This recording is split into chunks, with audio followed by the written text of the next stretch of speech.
பூமியில் வானத்திலும் அதிசயங்கள் உண்டாகும்.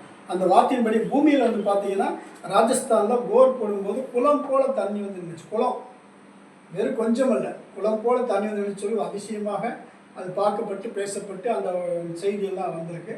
அந்த செய்தியெல்லாம் வந்திருக்கு. அதுக்காக ஸ்தோத்திரம் சொல்லுங்க.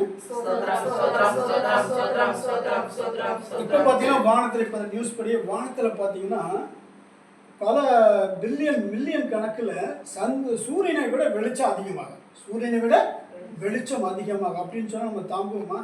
உங்களுக்குலாம் அதெல்லாம் தெரியும், அந்தளவுக்கு தெரியும், எனக்கு தெரியாது. கொஞ்சம் சூரிய வெளிச்சம் அதிகமாக நம்ம ரோட்டில் போகும்போது தாங்க முடியல.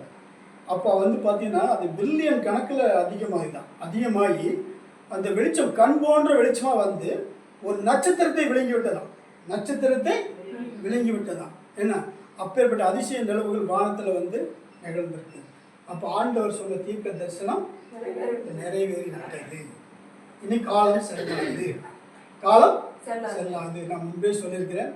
இயற்கையெல்லாம் வந்து தேவனுக்கு கட்டுப்பட்டு இயற்கையெல்லாம் தன் வேலைகளை சொன்ன வேலையெல்லாம் செய்ய ஆரம்பிச்சிருச்சு.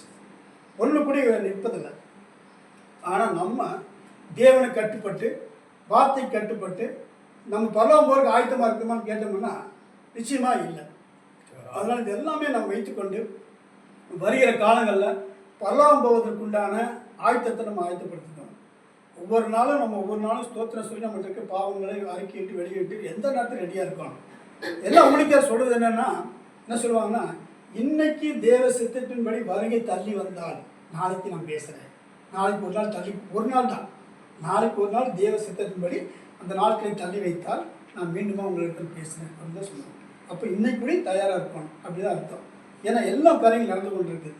அதனால் தேவ சித்தப்படி நம்ம வரிக்கு தயாராக தேவன் தாமே கிருபை செய்யணும். தேவன் தாமே நமக்கு கொடுக்கப்பட்ட தீர்க்க தரிசனப்படியே எல்லா காரியங்களும் நிறைவேற்றி கொண்டு வருகிறார். அதுக்காக ஸ்தோத்திரம் சொல்லுங்க.